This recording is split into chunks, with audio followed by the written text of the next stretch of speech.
Français parlent au français. Ils ont mis les soldats dans les écoles. Et puis comme mon papa était coincé, il fallait absolument qu'il en prenne chez lui. Il ne pouvait pas en mettre ailleurs et puis pas en prendre. Alors on a eu des Allemands chez nous pendant la guerre. Oh oui, on a bien ressenti la guerre quand même. Et moi, pour moi, il y avait des Allemands dans ma maison, moi.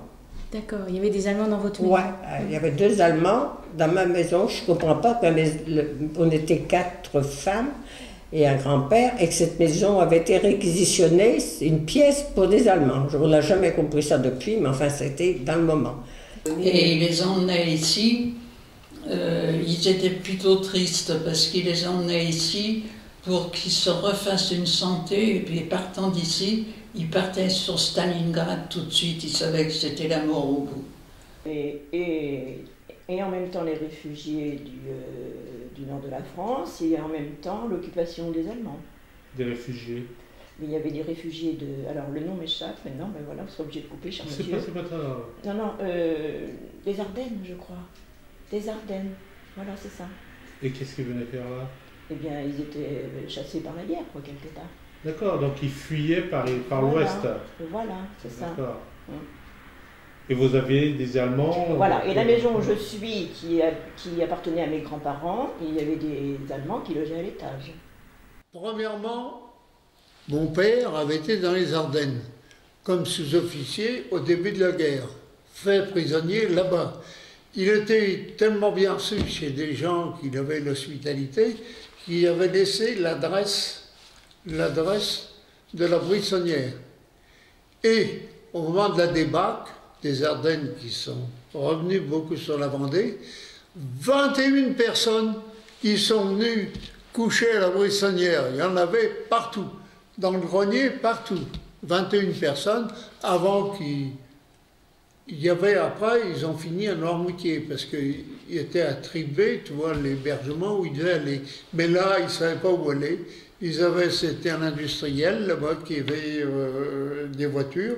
21 personnes qui étaient venues, mais ils étaient contents, et mon père était très content de pouvoir leur rendre ce service, quoi, parce qu'il était vraiment bien accueilli là-bas. Période de la Deuxième Guerre, pouvez-vous nous expliquer comment vous avez vécu cette période-là? On l'a vécu, si vous voulez, pas trop bien, parce que le père était absent, et puis bon... Il fallait quand même survivre à la maison, quoi. Ma mère était toute seule. Et on avait été réquisitionné, l'appartement avait été réquisitionné, on avait les Allemands qui étaient au-dessus de nous, quoi, et qui habitaient dans la maison, qui avaient pris pratiquement toutes les pièces. Nous, on restait que dans une chambre. Vous étiez combien dans une chambre? Oh, ben, on n'était que 3. On était que 3. Et quand vous dites que les Allemands avaient réquisitionné, donc ils étaient combien? 5, 6 Ah, mais c'était cette grande pièce, cette grande maison là, qui est coupée en 2 pièces en haut et 2 pièces en bas, avec un grand couloir. Maintenant, il l'a modifié. Et je ne sais pas combien ils étaient, hein, parce que il y avait au moins 5, 6.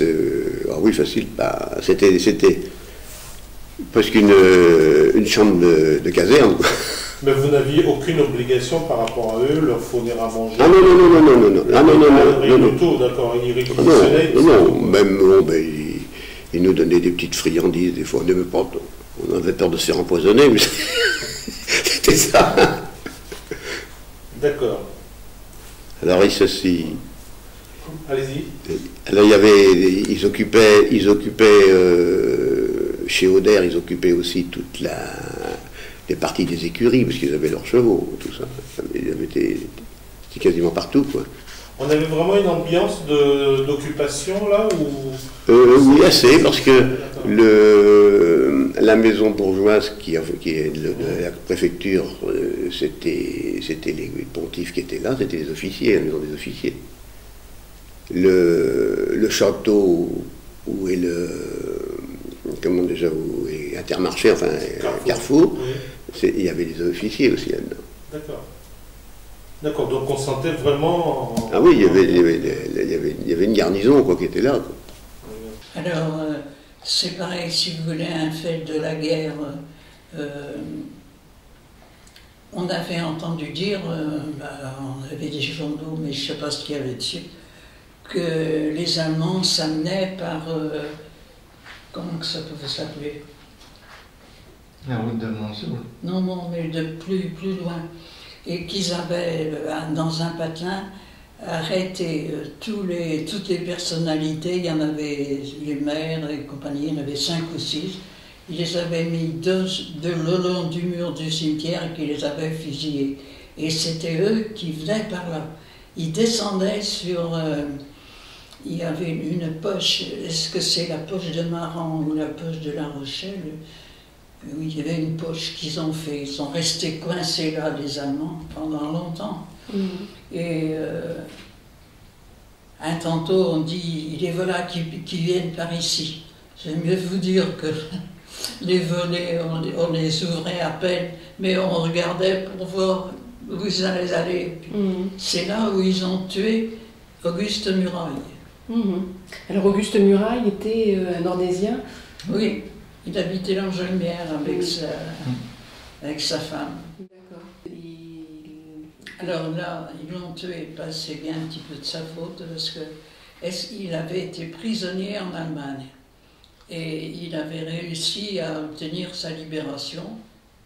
Il était revenu, mais toujours possédé par une idée, tuer des Allemands.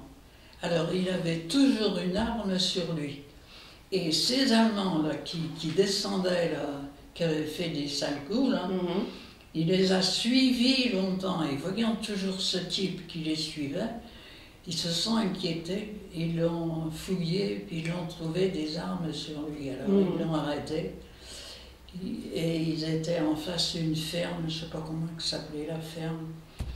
Ils l'ont mis à genoux dans la ferme, puis ils l'ont fusillé. Alors, quand il y avait des bombardements à La Roche-sur-Yon, spécialement à la gare, il n'y en avait pas beaucoup, et j'avais un oncle qui était boulevard Louis Blanc, tout près du pont Morino. Il venait dormir à la maison parce que ça bombardait, quoi. Fallait se protéger. Et j'ai le souvenir que les Allemands, en arrivant, eh bien, ils ont pris dans le bois des Fontenelles, qui est à côté, toute une garnison militaire d'environ 400 soldats d'infanterie des Maghrébins qui étaient des soldats français, quoi. Et faute de pouvoir se ravitailler, eh bien, ils ont capitulé, ils sont rendus. Et puis par la suite, les Allemands ont installé un PC et fait un gros dépôt de munitions. 600 tonnes de munitions étaient entreposées dans le bois, ce qui a constitué à l'époque une gêne très conséquente. Et même aujourd'hui encore, on retrouve dans la terre ou dans le bois des obus, des choses comme ça. La dernière fois que j'ai fait venir le service de déminage, ils ont emporté 8 obus. Ça date de il y a 3 ans.